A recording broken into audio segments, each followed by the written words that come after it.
Olá, alunos, tudo bem com vocês? Nessa aula, nós vamos falar sobre os fármacos que atuam como anti-inflamatórios e também imunossupressores. Para que vocês possam compreender como os anti-inflamatórios atuam, nós precisamos relembrar o processo de inflamação. Então, a inflamação ela acontece por causa dos mediadores da inflamação. Eu vou relembrar um pouquinho o que cada um desses mediadores faz. Então, vamos começar falando das citocinas. As citocinas, elas são mediadores proteicos ou polipeptídeos. Vão ser peptídicos, desculpa. Elas são sintetizadas pelo sistema imunológico durante o processo de inflamação. Ela pode atuar tanto por mecanismo autócrino, ou seja, é produzido e atua na mesma célula onde está sendo produzido, como por mecanismo parácrino. Produz-se a citocina em uma célula e ela vai atuar em outra célula. Elas vão atuar principalmente ligando-se a os receptores de quinase, com exceção das quimiocinas. As outras citocinas vão atuar sempre nos receptores quinase. Elas também atuam muito como mediadores de indução, ou seja, elas conseguem induzir outras células a produzirem mediadores inflamatórios. As principais citocinas que nós conhecemos e que nós atuamos hoje é as interleucinas, as quimiocinas, interferonas e também os fatores estimulantes de colônia. Cada região, cada órgão vai ter um tipo de citocina diferente. Eu não vou entrar em detalhes, sobre essas citocinas, mas eu vou mandar para vocês em anexo, junto com a aula, uma tabela onde tem aí onde cada uma dessas citocinas pode estar atuando. E o principal mediador que nós conhecemos é a histamina. A histamina, então, ela é uma amina básica sintetizada a partir da histidina pela enzima histidina descarboxilase e ela vai ser encontrada em diversos tecidos, principalmente no pulmão, na pele e no trato gastrointestinal. As células que são responsáveis pela produção de histamina são os mastócitos e basófilos, que com certeza vocês já ouviram falar. Nós também temos os estaminócitos, que estão presentes no estômago, e também os neurônios histaminérgicos, que estão presentes no sistema nervoso central. Lembrando que os mastócitos e os basófilos têm histamina na fórmula de glânulos intracelulares, então nós conseguimos até ver por microscopia esses glânulos que vão ser liberados a partir de um processo inflamatório. Esses glânulos presentes tanto no mastócito quanto no basófilo estão complexados com proteína ácida e também com heparina de alto peso molecular. Além disso, essa histamina ela vai atuar em diferentes receptores, depende aí do órgão que nós estamos falando. Lembrando que os receptores H1 vão estar presentes nos músculos lisos e quando eles são ligados pela histamina, eles fazem contração desse músculo. Os receptores H1 também são os responsáveis pelo prurido, pela coceira. Então, quando a histamina liga-se a esse receptor, nós podemos sentir coceira, é claro que depende da região onde ele está presente. Nós temos receptores H1 também nos vasos sanguíneos e quando eles são estimulados, nós temos a vasodilatação. Os receptores H2, eles vão ser responsáveis pela secreção gástrica, como a gente já viu, e também vão ser responsáveis pelo estímulo cardíaco. Os receptores H3 vão estar presentes no sistema nervoso central e os receptores H4, eles estão presentes principalmente na medula óssea e nos leucócitos. Então, quando esses receptores são estimulados, eles vão estimular a ação inflamatória. Outro mediador de extrema importância na inflamação são os mediadores eucosanoides. Esses mediadores eles são derivados do ácido araquidônico. Mas o ácido araquidônico, na maioria das células, está esterificado com fosfolipídio. Nós temos uma pequena quantidade de ácido araquidônico livre, tá? Então, nós vamos precisar aí da enzima fosfolipase A2 para liberar esse ácido araquidônico através da fosforilação. Então, esse ácido araquidônico vai ser utilizado pelo organismo para produzir prostanoides, leucotrienos e também fatores de ativação plaquetária. Então, vamos ver um pouquinho como que é gerado cada um desses grupos. Vamos começar falando dos prostanoides. Então, como eu disse, o fosfolipídio ele vai ser fosforilado pela fosfolipase A para liberar o ácido araquidônico. O ácido araquidônico ele vai então ser metabolizado pela enzima cicoxidase. Pode ser tanto a COX-1 quanto a COX-2. E vai ter a produção então de prostaglandinas e tromboxano. Nós temos diversas prostaglandinas que atuam como mediadores de inflamação e são extremamente importantes na atividade inflamatória, como a prostaglandina D2, o PG, a prostaglandina E2 e também a prostaglandina 1. E nós temos, E nós temos também o tromboxano, como eu falei, o principal deles é o tromboxano A2. As enzimas, após essa formação, nós temos algumas enzimas específicas que podem degradar tanto a prostaglandina quanto o tromboxano e fazer com que pare esse processo, esse mediador inflamatório, ele pare de atuar. O próximo grupo que nós vamos falar são os leucotrienos. Então, do mesmo jeito, nós vamos ter primeiramente aí a liberação do ácido araquidônico do fosfolipídio através da fosfolipase A e então esse ácido araquidônico lá nos leucócitos através da enzima 5-lipoxidase vai formar o ácido 5-hidroxiperoxitetraenóico. Então, a partir desse 5-HPET, nós vamos ter uma conversão enzimática que vai formar o leucotrieno A4. Esse leucotrieno ele vai sofrer diversas alterações, hidrólise, nossa, tem muitas alterações que acontecem nele, e ele vai formar leucotrieno B4, leucotrieno C4, D4, E4 e F4. Cada um vai ter uma atuação diferente aí como mediador da inflamação e vai atuar em local diferente também. Os receptores que vão atuar com o leucotrieno, então que vão interagir com o leucotrieno, são o BLT e também o cis-leucotrieno. E, para finalizar os eucosanoides, nós temos os fatores de ativação de plaqueta. Do mesmo jeito, vai ser a partir do fosfolipídio, nós vamos ter a liberação do alcil-PAF.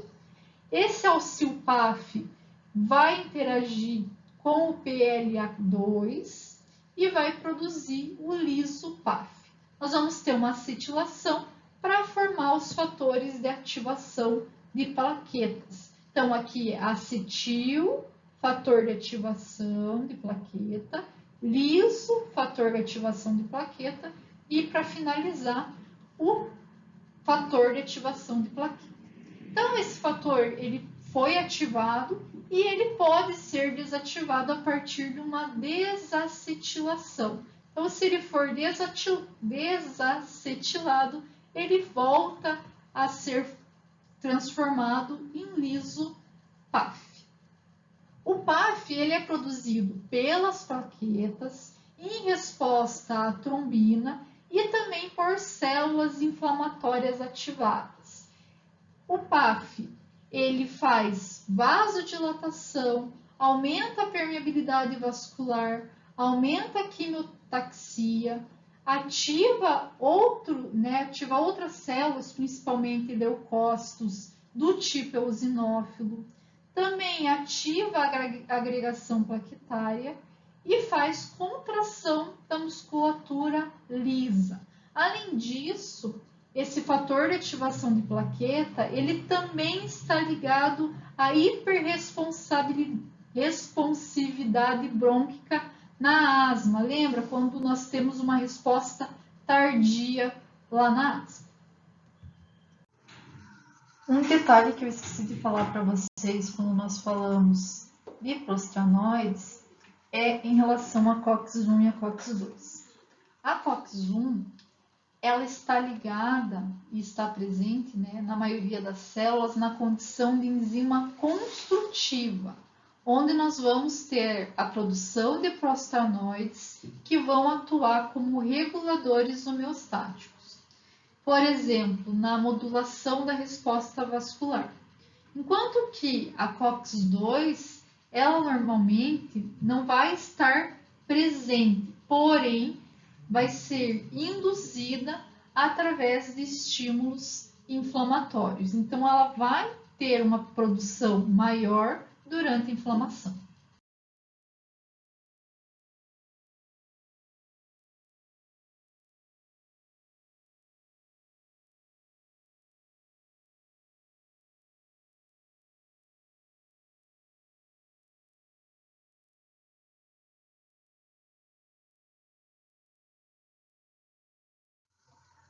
Outro mediador inflamatório bem conhecido são a bradicimina e também a lisilbradicimina, que também é conhecido como calidina. Eles são peptídeos ativados, vão ser formados a partir da clivagem proteolítica da proteína. Quando eles se ligam aos receptores, eles vão causar vasodilatação, aumentam a permeabilidade vascular, são responsáveis pelo estímulo de dor, também são responsáveis pelo estímulo de secreção, contração muscular lisa e também contração uterina. Outro mediador inflamatório que nós estudamos bastante é o óxido nítrico. Esse óxido nítrico ele tem diversas atividades, diversas ações, a gente já falou bastante dele aqui na disciplina. Mas aqui eu vou deixar bem focado no processo inflamatório, tá? Então, ele vai ser sintetizado a partir da enzima óxido nítrico sintetase induzível. Essa enzima ela vai ser estimulada por citocinas. E esse óxido nítrico tem tanto efeito pró-inflamatório quanto propriedade anti-inflamatória. E é interessante, pessoal. Olha, quando a gente fala de propriedade pró-inflamatória, ele vai aumentar a permeabilidade vascular, vai atuar também na produção de prostaglandinas, estimular a produção dessas prostaglandinas e também vai atuar como um potente vasodilatador. Já quando a gente fala das propriedades anti-inflamatórias, e por isso ele está sendo muito estudado nos últimos anos, ele acaba inibindo a adesão e também a agregação plaquetária e a adesão dos neutrófilos. Então, ele é muito estudado hoje para atuar no processo anti-arteriosclerose, porque ele inibe essa agregação plaquetária e, consequentemente, inibe a arteriosclerose, que nós já vimos também. Outro mediador inflamatório é o neuropeptídeo. Então, esses neuropeptídeos, eles vão provocar inflamação neurogênica. As principais substâncias, os principais mediadores dessa classe são substância P, neurocinina A e também o CGRP.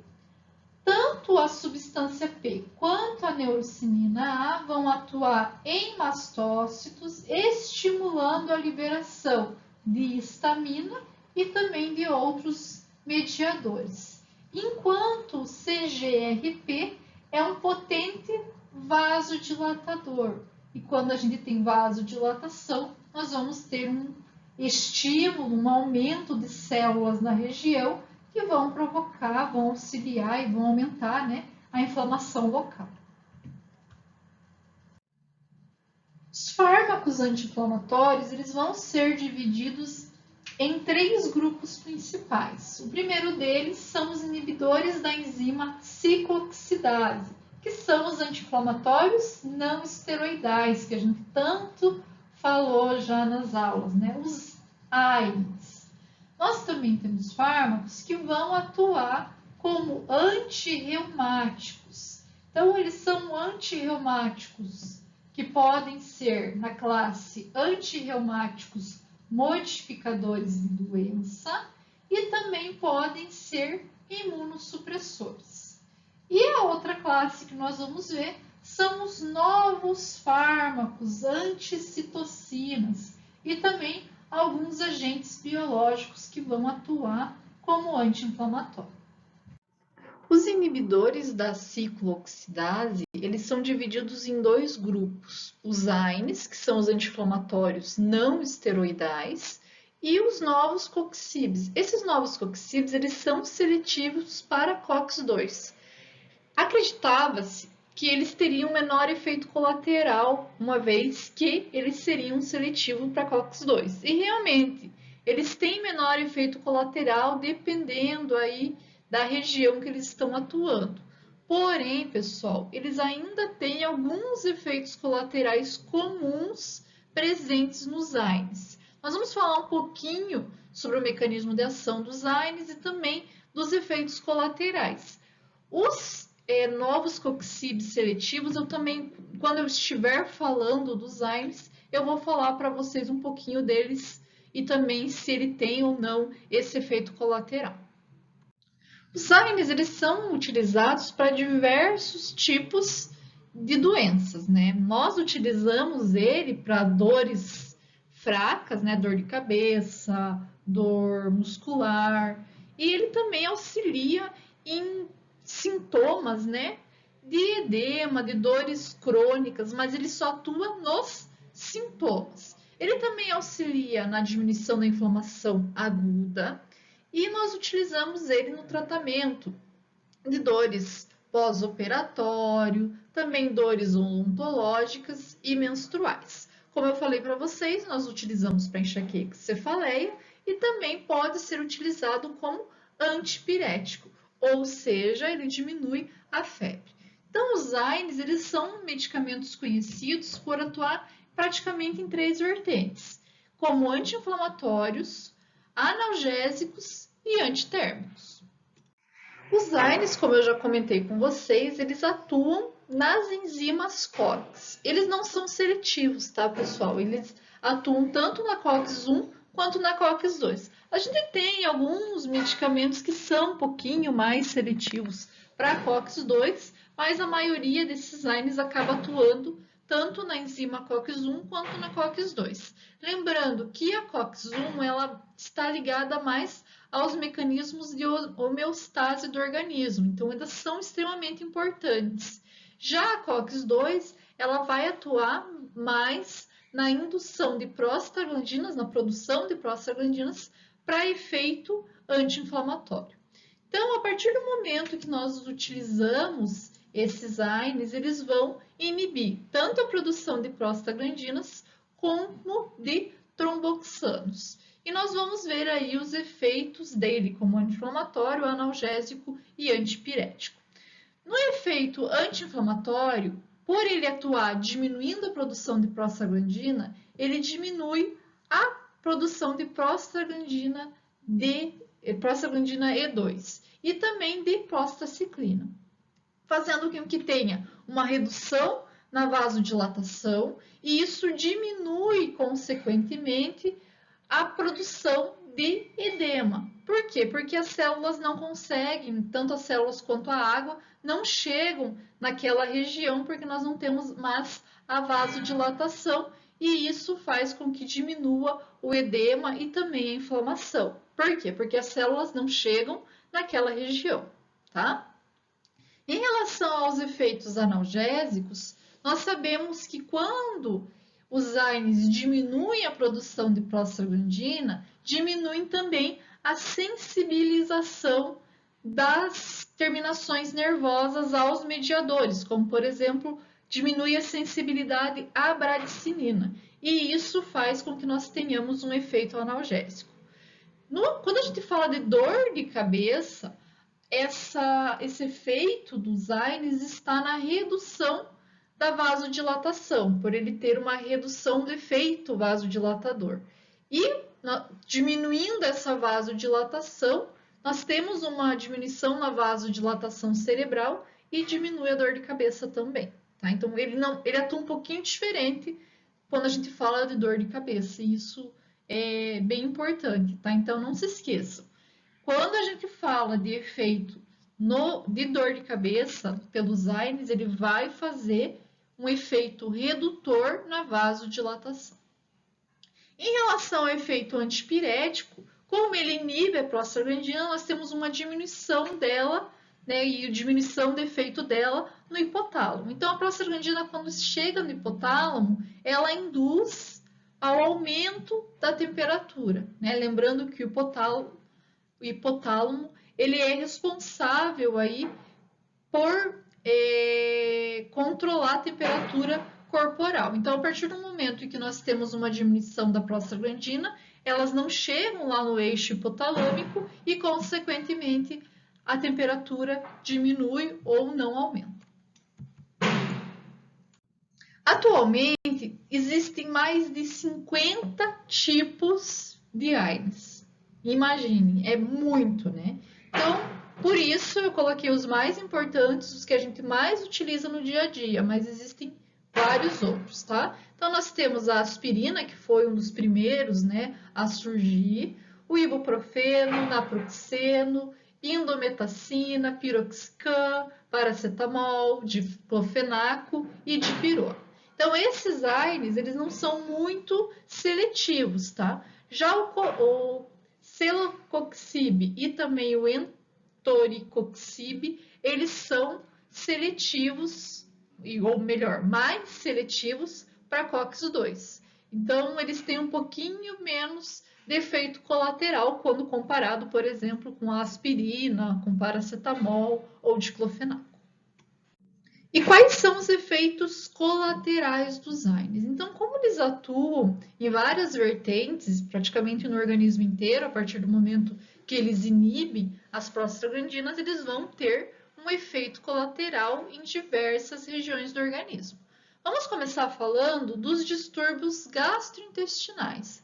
Então, como eles inibem as prostaglandinas, vocês lembram lá quando a gente falou de sistema gastrointestinal, principalmente na parte gástrica. O que a prostaglandina faz? Ela aumenta a proteção da mucosa e inibe a secreção do ácido. Então, a partir do momento que eu tenho uma diminuição na concentração e na síntese dessa prostaglandina, nós vamos ter um aumento na produção do ácido e vamos ter uma diminuição na proteção da mucosa. Isso vai fazer com que tenhamos desconforto gástrico, dores no estômago, pode levar a hemorragia gástrica, ulceração gástrica também. Além disso, como efeitos colaterais, a gente ainda tem diarreia, náusea e vômito.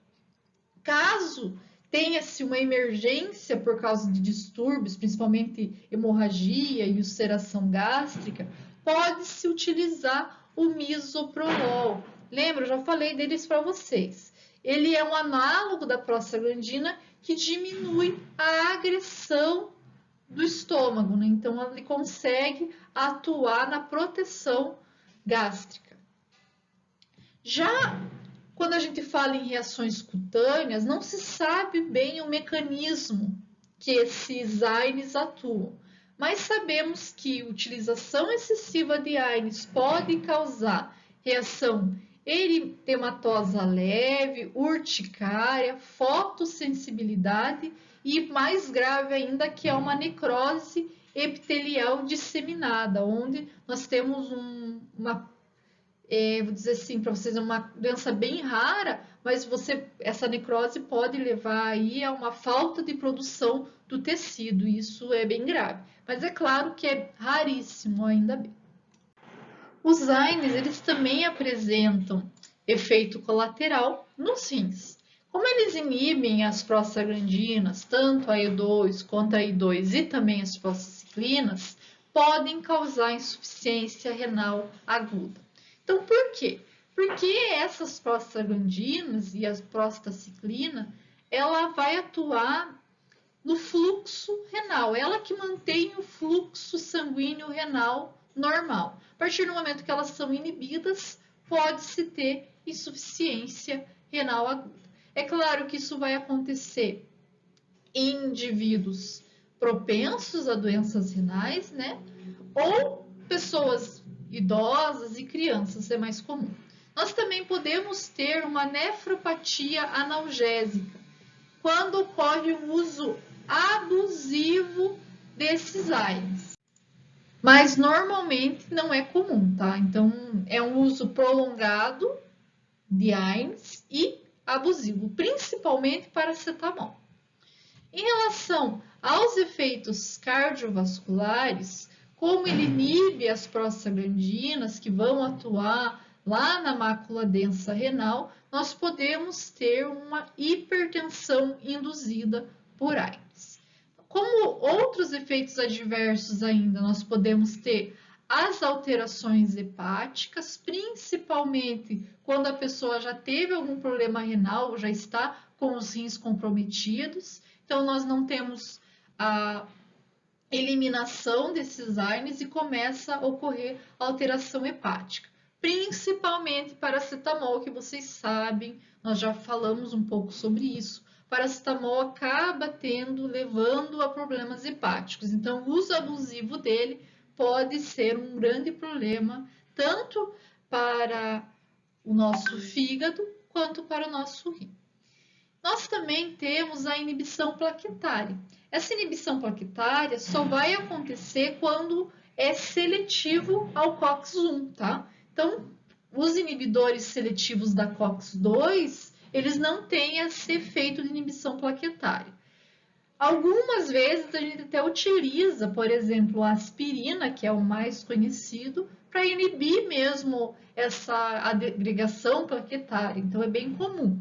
Mas, se tivermos um uso abusivo, pode dar uma hemorragia grave, né? Então, tem que se cuidar muito com a utilização desses inibidores plaquetários. Outro fármaco muito utilizado como anti-inflamatório são os fármacos antirreumáticos. Então, nós sabemos que a doença artrítica é uma inflamação crônica, normalmente causada por uma doença ou por uma reação autoimune que acaba levando a desgaste da cartilagem, desgaste ósseo e, consequentemente, inflamação. Então, nós temos duas classes que atuam como antirreumáticos. Os AINES, que vão atuar mais nos sintomas, e os antirreumáticos de modificação da doença, que, ao contrário dos AINES, eles conseguem suspender ou até mesmo reverter a doença subjacente. Entre os fármacos antirreumáticos modificadores de doença, nós temos o metotrexato, temos a sulfasalazina, a penicilamina, que é um derivado da penicilina. Nós temos também compostos que são formados por complexos com ouro, que a gente chama de compostos de ouro, e os antimaláricos, que além de atuarem contra a malária, a gente vai ver quando nós vamos falar de fármacos antiprotozoário, né? Eles também podem e atuam, alguns, né, como antirreumáticos. Esses agentes antirreumáticos, eles vão atuar aqui, ó, diretamente inibindo a erosão da cartilagem e do osso, inibindo a lesão articular. Alguns, e a gente vai falar um pouquinho sobre essa classe, podem atuar aqui inibindo o fator de necrose tumoral. Então, tem alguns que inibem esse fator, inibem a ação, inibem, na verdade, a formação desse fator e, consequentemente, vão inibir também a erosão. Mas a maioria deles vai atuar diretamente na erosão articular. Desculpa, erosão da cartilagem. Mas vocês podem estar se perguntando como que eles atuam. Ainda não se tem um mecanismo de ação bem estabelecido. A gente sabe que eles vão atuar diretamente sobre a erosão, inibindo essa erosão, mas nós não sabemos como eles atuam detalhadamente. Vamos começar falando do metotrexato. Ele é um dos fármacos comumente utilizado como primeira escolha. Ele tem uma ação potente antirreumática, porém ele também tem uma ação antagonista do ácido fólico. E por isso ele precisa ser monitorado, porque nós podemos ter discrasias sanguíneas, que é modificação na produção de célula. Lembrando que o ácido fólico ele é utilizado para produzir célula, e a partir do momento que você utiliza um antagonista, que pode inibir até mesmo a sua absorção, precisa-se pesquisar, precisa-se monitorar, principalmente o sangue. E também precisa se cuidar, porque ele pode causar cirrose hepática. Então, temos que ter esse monitoramento adequado para o paciente quando ele utiliza esse medicamento como antirreumático. A sulfasalazina é um medicamento de primeira escolha no Reino Unido, tá? Ele consegue fazer remissão de artrite reumatoide ativa e também é muito utilizada para artrite reumatoide crônica, consegue fazer regressão da doença. Além disso, ele também é utilizado para doenças inflamatórias intestinais crônicas, porém, ele tem uma má absorção por via oral, então tem que, muitas vezes, fazer uma administração um pouquinho diferente desse medicamento. Como efeito colateral, nós temos distúrbios gastrointestinais, mal-estar, tontura, enjoo, cefaleia, reação cutânea, então pode ter aí algum processo alérgico também por causa da utilização dele. Também temos leucopenia, que é a diminuição de leucócitos, e também já foi observado diminuição na contagem de espermatozoides. A penicilamina é um derivado da penicilina. Ela é conhecida por diminuir a resposta inflamatória, principalmente porque ela inibe a interleucina 1, que é uma citocina que chama células para dar a resposta inflamatória, para auxiliar muitas vezes no combate da doença. Então, essas células que são chamadas através da interleucina acabam agredindo, acabam atuando como autoimune e acabam agredindo a cartilagem. Se nós temos uma inibição dela, consequentemente, nós vamos ter uma diminuição na artrite reumatoide, né? Essa penicilamina, ela é absorvida muito pouco, metade somente da dose oral vai ser absorvida, e ela apresenta alguns efeitos adversos, como rachas, que é aquelas erupções cutâneas que a gente já comentou, estomatite, anorexia, febre, náusea e vômito. Os compostos de ouro mais utilizados na medicina são o orotiomalato de sódio e a auronofina.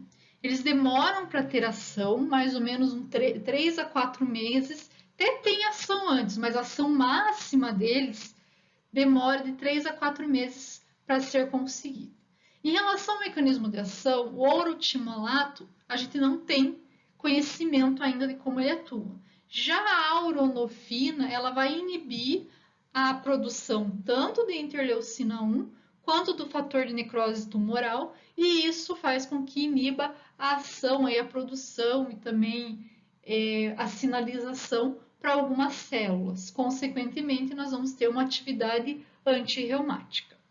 O aurotimalato, ele vai ser usado na forma de injeção intramuscular profunda. Já a auronofina pode ser utilizada por via oral. Esses medicamentos, eles têm grande afinidade pelo tecido, então eles vão permanecer por muito tempo no tecido após a suspensão do tratamento. Então, pode ser que após suspender o tratamento por algum tempo, ainda seja observado esses compostos no sangue. Por quê? Porque eles vão desligando do tecido e vão sendo eliminados pelo organismo e, consequentemente, eles precisam passar pela corrente sanguínea.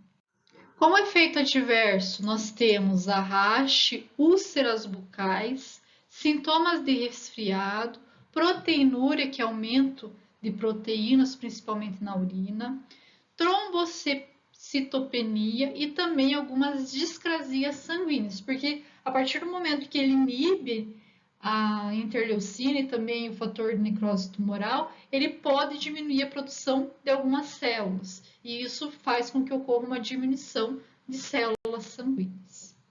Em relação aos fármacos antimaláricos, os mais utilizados são hidroxicloroquina e cloroquina, que têm ação como medicamento antirreumático.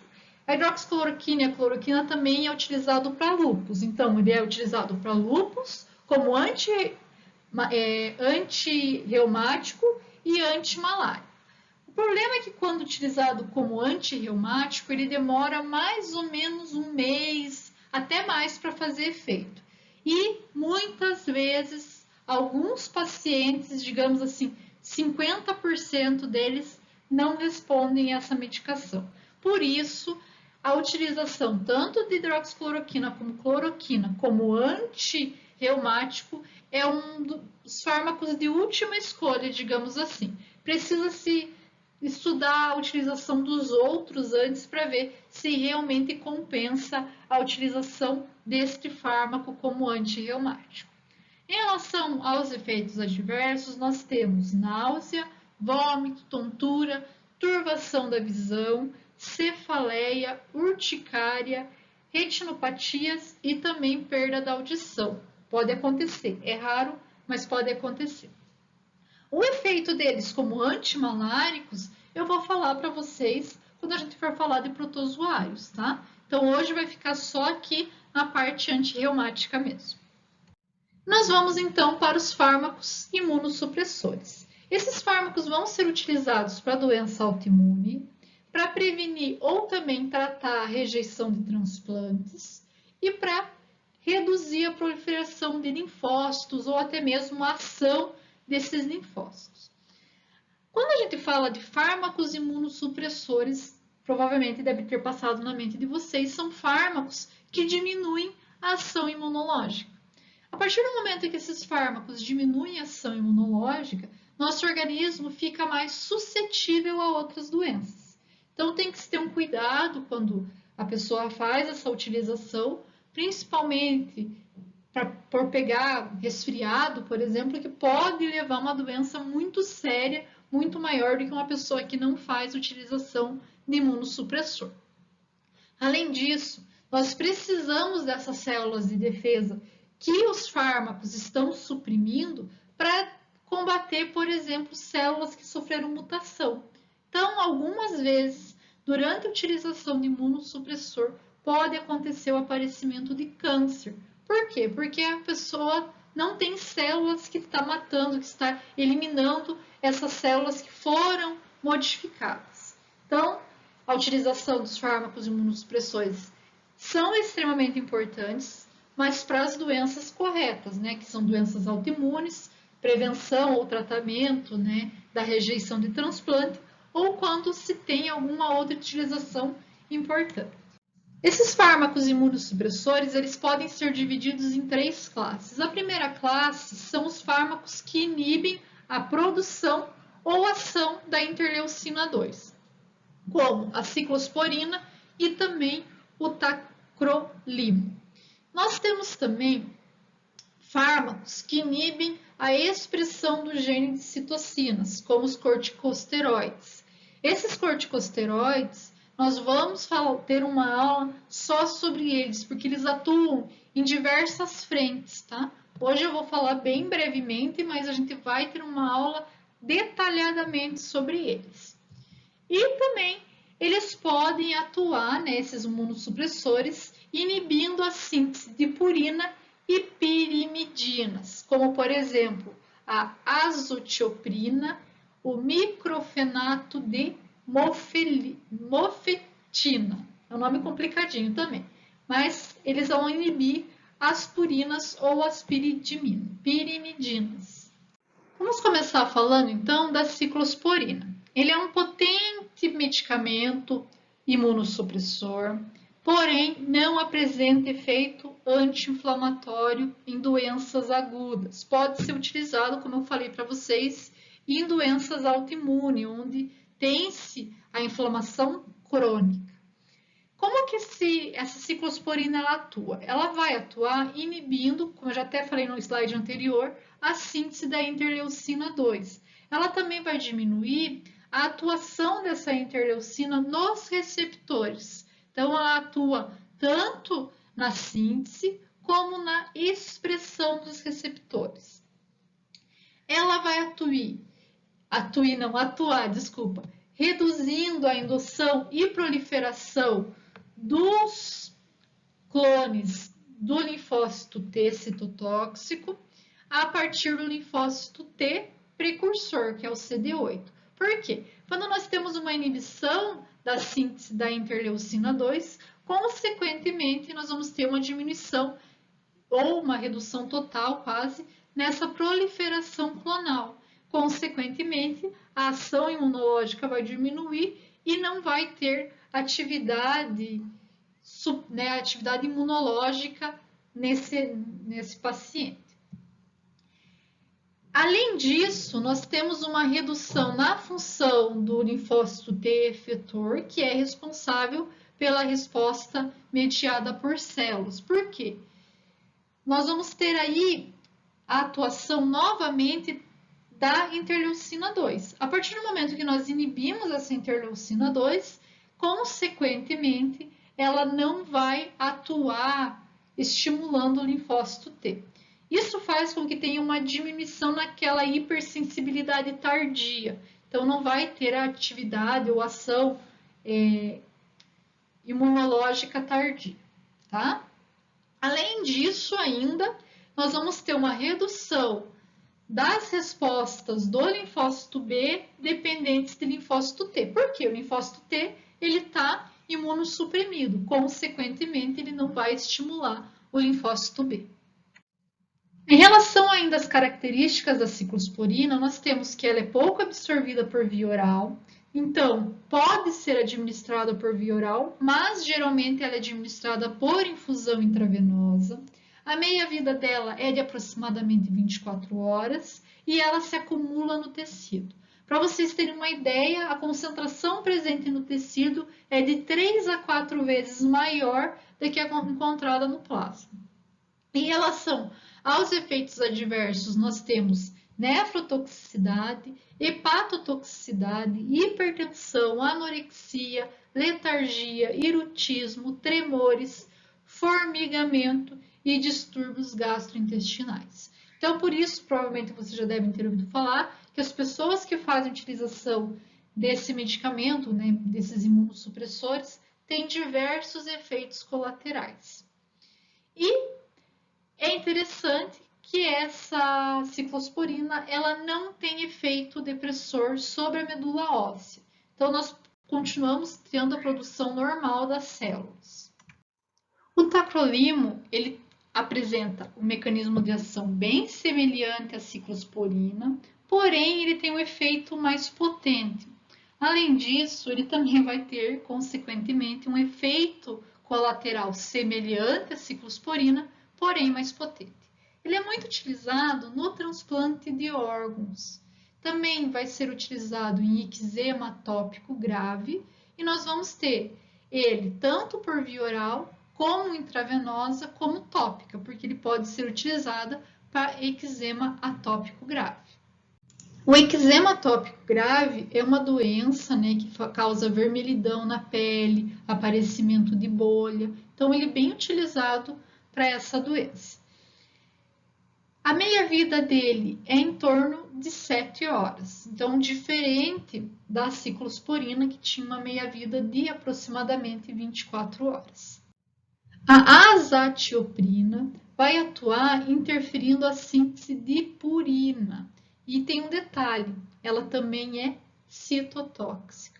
Então, o seu metabólito, na verdade, o mercaptopurina, inibe a síntese de DNA e, consequentemente, ela acaba sendo citotóxica, porque ela não deixa ou inibe, melhor dizendo, a proliferação clonal durante as fases de indução da resposta imunológica. Então, além de diminuir a produção de células por inibir a purina, ela também tem ação citotóxica, que vai fazer com que essa célula não consiga se proliferar. Tá? Ela é utilizada para imunossupressão em doenças autoimunes, também é utilizada em artrite reumatoide e para prevenção na rejeição de tecidos em cirurgias de transplante. Como efeitos adversos, nós temos a depressão da medula óssea, que ao contrário da ciclosporina, que não atuava na medula óssea, aqui nós vamos ter uma atuação. Náusea também é um efeito adverso, vômito, erupções cutâneas e pode ter uma hepatotoxicidade leve durante a utilização desse medicamento. Por isso, tem que ficar controlando e fazendo exames para verificar como está o fígado. O micofenolato de mofetina, após ser metabolizado pelo nosso organismo, ele é convertido em ácido micofenólico. Esse ácido micofenólico, ele inibe enzimaticamente a enzima inosina monofosfato desidrogenase. Essa enzima ela é crucial para a síntese de purinas do linfócito T e do linfócito B. Então, a partir do momento que nós temos uma inibição, consequentemente, ele vai restringir a proliferação desses linfócitos. Ele é utilizado para reduzir a rejeição de transplantes, é administrado por via oral.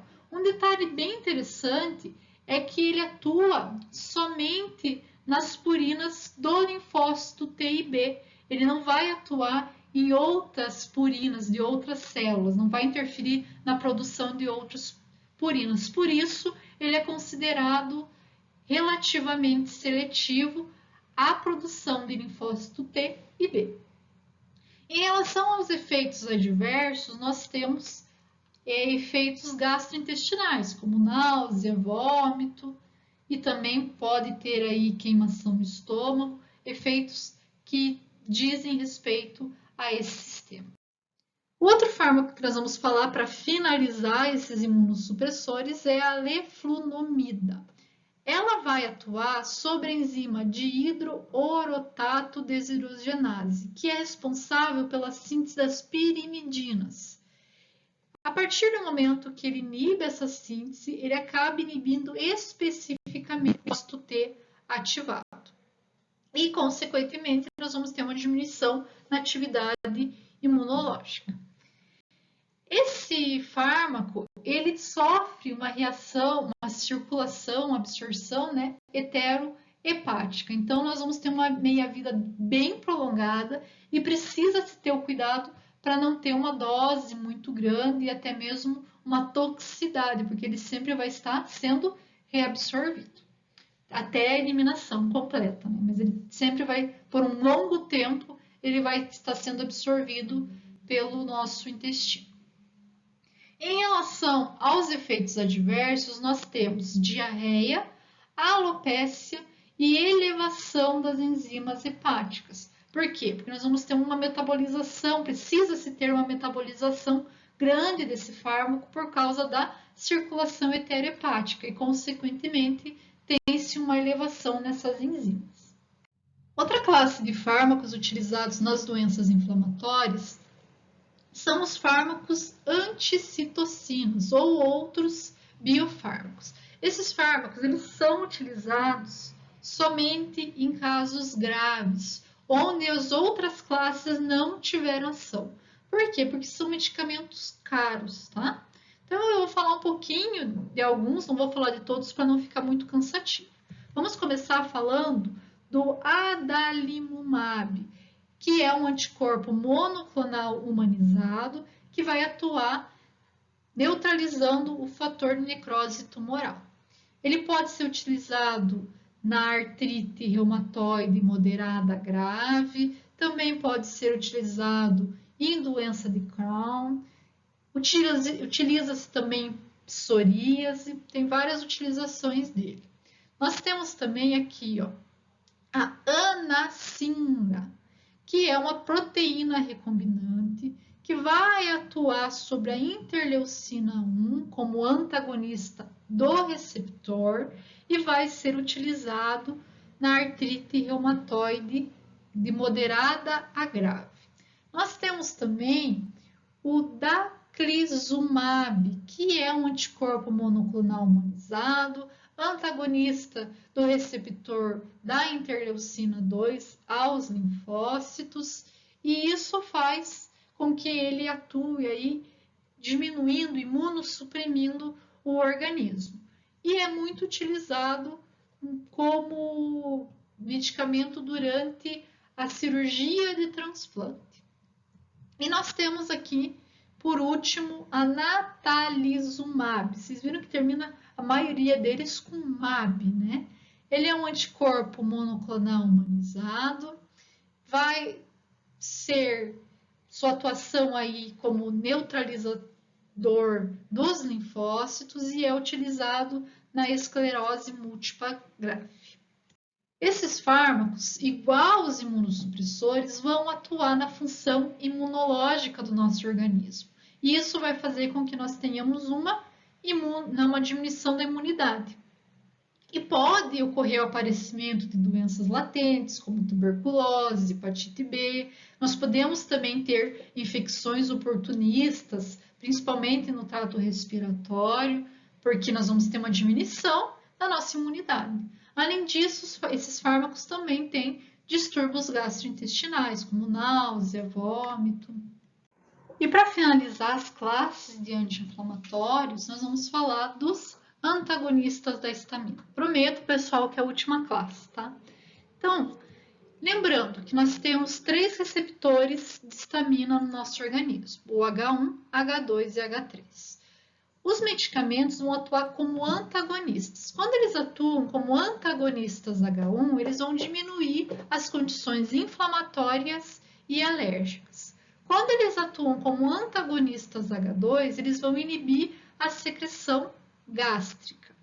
E em relação ao H3, tem-se estudo ainda, não tem-se nada pronto, né? Estão estudando, mas sabem que os antagonistas H3 eles podem ter um potencial de uso clínico para problemas cerebrais, tá? Para problemas centrais que nós falamos. Mas o que nos interessa hoje são os antagonistas dos receptores H1. E por atuarem nesse receptor, esses antagonistas eles receberam um nome que nós conhecemos muito, antihistamínicos. Então, nós descrevemos como antihistamínicos os fármacos que atuam como antagonista do receptor H1. Nós temos 3 classes, ou melhor, 3 gerações de antihistamínicos. A primeira geração, ela é uma geração que consegue cruzar a barreira hematocefálica e por isso apresenta ação sedativa. A segunda geração não tem ação sedativa, porém tem toxicidade cardíaca e atualmente não é tão utilizado. Na verdade, os fármacos dessa segunda geração não são vistos na utilização clínica atualmente. E os fármacos de terceira geração são um melhoramento dos fármacos que são seguros para o coração. Os fármacos antihistamínicos, eles são bem absorvidos por via oral, apresentam um efeito por 2 a 6 horas, são metabolizados pelo fígado e eliminados pela urina. Entre os efeitos colaterais, nós temos sono, boca seca, visão embaçada, constipação e retenção urinária. É claro que o sono vai ser mais observado, ou melhor, mais não vai ser somente observado nos antihistamínicos da geração 1. Então, vamos ver um pouquinho desses anti-histamínicos. Eu vou falar para vocês dos mais utilizados, tá? Então, vamos começar com a desloratadina. Tanto a desloratadina como a loratadina são bem utilizados porque eles não têm ação sedativa. Então, a desloratadina, ela vai ser usada tanto para febre do feno como para urticária e ela é um metabólito da loratadina. Ela é da classe 3, porque ela é segura para o coração. A loratadina, ela tem poder não sedativo, ou melhor, não tem poder sedativo, pode ser utilizado para febre do feno e também para urticária ou plurido. Vou pegar aqui para vocês a clorfeniramina. No Brasil, a gente utiliza mais como desclorfeniramina, que é o Histamin. Então, nós vamos ter esses dois medicamentos como sedativo, vai ser utilizado para a febre do feno, também para urticária e plurido. E esse medicamento, a clorfeniramina, é muito utilizado em emergência alérgica, quando a pessoa chega com choque anafilático, por exemplo. A hidraxizina, vocês já devem ter ouvido como hidroxine, é um medicamento sedativo também, igual à clorfeniramina, e é utilizado para urticária. Também tem utilização para tratamento de ansiedade, tá? Por causa desse poder sedativo e também por atuar no sistema nervoso central. A cinarizina tem poder sedativo e vai ser utilizado também no tratamento de náusea, emese e cinetose. E para finalizar, vamos falar aqui da prometazina. A prometazina tem efeito sedativo, vai ser utilizado para febre do feno, urticária, também pode ser utilizada durante emergência médica, né, por causa de ação alérgica, e também pode ser utilizado para sedação, para vocês terem uma ideia do poder sedativo dela. Então, pessoal, nossa aula de hoje termina por aqui. Nossa primeira aula do ano, né? Espero que vocês tenham um ótimo ano, que logo nós possamos ter aulas presenciais, é claro, com segurança. Qualquer dúvida, me mandem mensagem, me mandem e-mail, se precisar. Estou à disposição. Até mais, até a próxima aula. Obrigada!